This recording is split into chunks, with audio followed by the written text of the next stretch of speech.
बोले उसको आने के लिए कहाँ तक बोले उसको? आगे नहीं है, आगे नहीं है। हाँ, गाली में कितने आते सर? हम 5 मिनट में फिर कॉल करते हैं।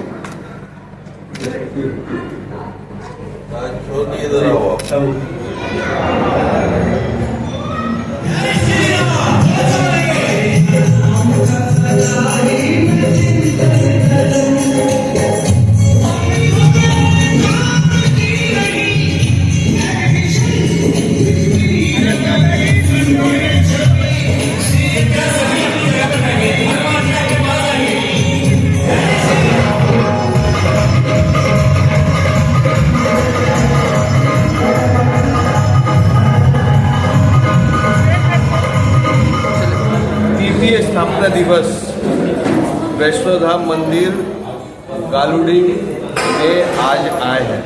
जब इस मंदिर की शुरुआत हुई थी तब से आप इसका स्थापना दिवस एक ईटा आपके माध्यम से, आपके सभी भक्त के माध्यम से किया गया। क्या बोलना चाहिए? स्थापना दिवस के अवसर पर आते हुए हम लोग को बहुत आनंद का अनुभव हो रहा है। उससे निवेदन है कि बढ़ चढ़ के इसमें हिस्सा लें और माता रानी का जो है कृपा का जो है सब आगे बढ़े। इसी तरह से हर साल जो है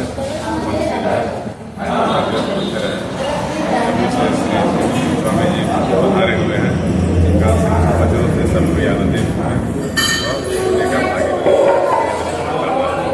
अच्छा है, आने में अच्छा लगता है। माता रानी का कृपा है कि हम लोग आते हैं बार बार। स्थापना दिवस के साथ साथ यह वैष्णो धाम का वह टीम है जिसकी फाउंडर यानी स्थापना दिवस इन्हीं के माध्यम से, इन्हीं के टीम के द्वारा से हुआ था। और इसमें जो कंस्ट्रक्शन का काम है आप ही के द्वारा किया गया। कितना खुशी है निर्देशन से हुआ है और देख के बहुत खुशी होती है कि जो है ये मंदिर इतना भव्य रूप में जो है मंदिर बना है। सब माता रानी की कृपा है, अधिक आशीर्वाद सब।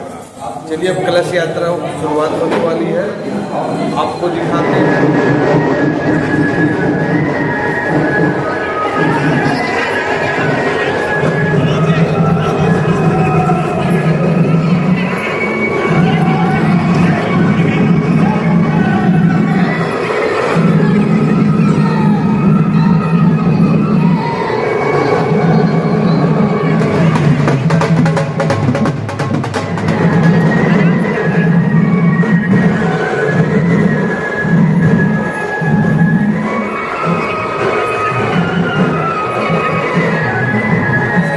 वैष्णो देवी धाम की, बोलिए श्री माता वैष्णो देवी धाम की, बोलिए श्री माता वैष्णो देवी धाम की। जय माता दी, जय माता दी, जय माता दी, जय माता दी।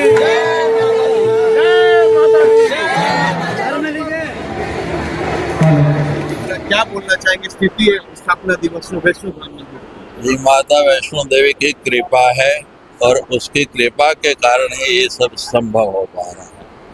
माँ भगवती साक्षात यहाँ पर आकर वैष्णो देवी की उस गुफा से निकल के झारखंड के इस आदिवासी क्षेत्र में, जिन भोले वाले लोगों ने कभी सोचा भी नहीं था कि हमें उनका दर्शन होगा, माँ ने स्वयं उनके निकट आकर अपना ये धाम भी बनवा लिया और यहाँ पर स्थापित भी हो गए। और लगातार तीसरा वर्ष और हर वर्ष आप देख रहे हैं कि कलश यात्रा में पहले से बढ़ के उत्साह हो रहा है। और आज की कलश यात्रा में आप सभी मीडिया में से भी किसी का ध्यान नहीं गया होगा और यहाँ जितना जन समुदाय है उसने भी किसी ने नहीं देखा होगा। मैंने देखा कि कुछ तितलियाँ शोभा यात्रा के ऊपर मंडरा रही थी और किसी की वीडियो में अगर वो क्लिप आया हुआ तो आपको नज़र भी आया होगा, तितलियां तो बागों में होती हैं, भंवरे बागों में होते हैं, लेकिन शोभा यात्रा के ऊपर क्यों मंडरा रहे थे? मुझे तो ऐसा अनुभव हुआ, ऐसी अनुभूति हुई कि शायद माँ भगवती उन तितलियों के रूप में आकर स्वयं उस शोभा यात्रा के ऊपर घूम घूम के अपने इन भक्तों को, जिन्होंने कलश उठा के इतनी गर्मी में प्रातःकाल सुबह 4 बजे से ये घर से निकली है और नंगे पांव इतनी लंबी यात्रा की, तो माँ स्वयं उनको दर्शन देने के लिए उस तितली के रूप में और बटरफ्लाई के रूप में उनके ऊपर मंडरा रही थी और अपना आशीर्वाद उनको दे रही थी। आज ही सायंकाल 4 बजे से कथा का प्रारंभ हो जाएगा और प्रतिदिन अब से लेकर के और 20 तारीख तक सायंकाल 4 बजे से लेकर के 7 बजे तक प्रतिदिन कथा होगी। और इस कथा के अंतर्गत एक दिन रामावतार, एक दिन कृष्ण अवतार, एक दिन माँ भगवती जिनकी ये कथा हो रही है उनका अवतार होगा, एक दिन कन्या पूजन होगा और 21 तारीख को अंतिम दिन प्रातःकाल यहाँ जो पूजन हो रहा है, जो देवता स्थापित कराए गए हैं उनका हवन होगा। जो मंदिर में स्थापित जितने देवता हैं उनका पूजन होगा, उनको नव वस्त्र आभूषण प्रदान किए जाएंगे और उसके बाद जितना समय बचेगा पूर्ण होने के बाद 1 घंटा लगभग आशीर्वाद रूप में कथा होगी और उसके बाद विशाल भंडारा पूरा का पूरा झारखंड, गालूडी या जमशेदपुर नहीं पूरा झारखंड आमंत्रित है। आप लोग आइए, इस कथा का भी आनंद लीजिए और अंतिम दिन अवश्य आइए। जो लोग किसी कारण नहीं आ पा रहे हैं, यहाँ के स्थानीय बहुत से मीडिया के चैनल इसका प्रसारण करेंगे, उसमें देखें और सैटेलाइट चैनल है दिव्य लोक, उस पर भी ये कथा लाइव प्रसारण, लाइव टेलीकास्ट होगा। तो जो किसी कारण से ना आ पाए सबसे पहले आज जनमानस को बहुत बहुत बधाई। तृतीय स्थापना दिवस के पावन अवसर पर मातृशक्तियों का जो आगमन हुआ है मंदिर प्रांगण में, ये शक्ति स्वरूपा हैं, ये नारी शक्ति का पूजन है और माँ भगवती यहाँ बैठकर आशीर्वाद दे रही हैं। जब से माँ का आगमन हुआ है इस क्षेत्र का बहुत विकास हुआ और वो विकास देखने को मिल रहा है। आस्था की अभिवृद्धि हुई है, लोगों में एक जागरूकता आई है धर्म के प्रति जो देखने को मिल रहा है और इसी तरह माँ की महिमा को लोग जान रहे हैं, सुनने आ रहे हैं। पूज्य महाराज जी के मुखारबिंद से श्रीमद् देवी भागवत महापुराण का अवगाहन आज संध्या 4 बजे से होगा। लोग माँ की महिमा को सुनकर आनंदित हो रहे हैं।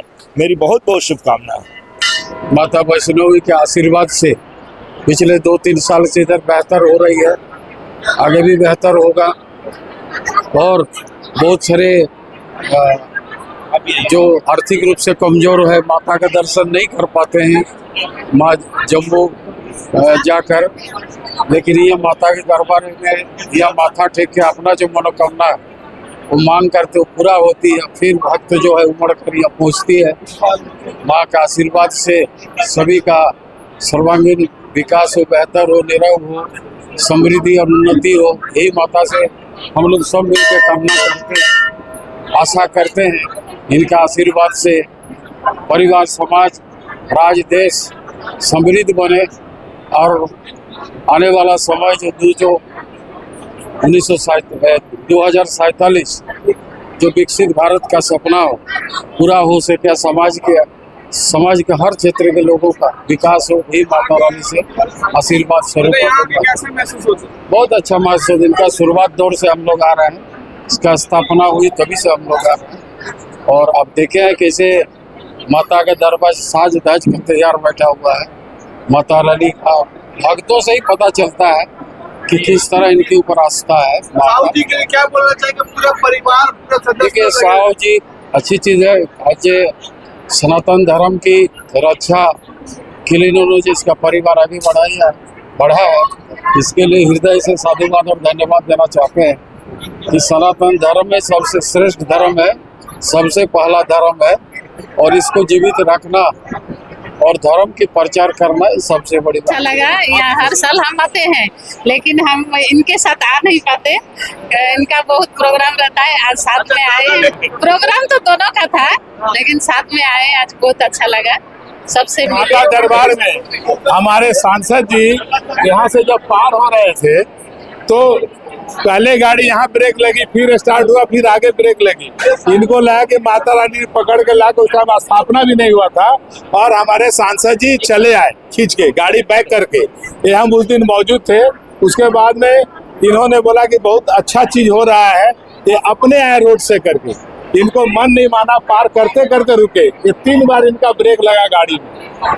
ये विकसित हो रहा है और हमारा और आपका करने से नहीं होगा। जब तक माता रानी नहीं चाहेगी, हम और आप कुछ भी नहीं कर सकते हैं।